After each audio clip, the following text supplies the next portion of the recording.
Hi guys, welcome back to Recipes Recreated. I hope you're having a great weekend and I'm excited because we are going to do some comfort food. I love the comfort food Sundays. I like it because I get to watch my trash TV, 90 Day Fiance. I don't know if any of you guys watch that, but I'm kind of obsessed and it's my husband's fault because he got me into it long ago when it was Danielle and Muhammad. I don't know if you if you guys watch it or if you know what I'm talking about.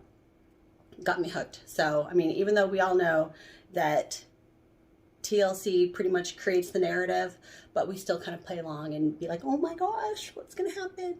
So anyway, I make a good dinner and then get to sit down and you know, watch that. So that's what I'm gonna do today.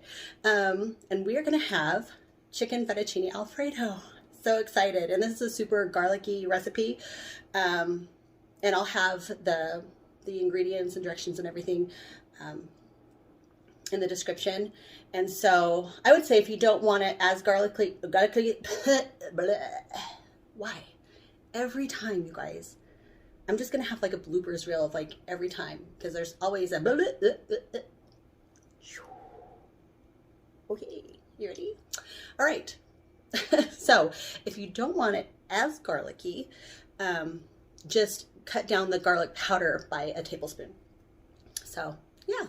So anyway, I'm excited. Let's get started so I can do it and sit down with my trash TV. All right, you guys, here we go.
Okay, guys, it is hot in her, super hot. So that's it. We're done. It's delicious. I love it garlicky like that. So I I do the full 2 tablespoons. So I love it. I'm so excited. It tastes so good. So I hope you try it. I hope you like it, and enjoy your Sunday. Whatever you do, whether you're watching a movie or just relaxing, reading a book, watching some trash TV, let me know. If you do, comment, then we can like chat about it. So, all right, you guys, I'm gonna go and have a happy, wonderful evening. And don't forget to subscribe and like and share and all that good stuff. And I will see you next time. Bye.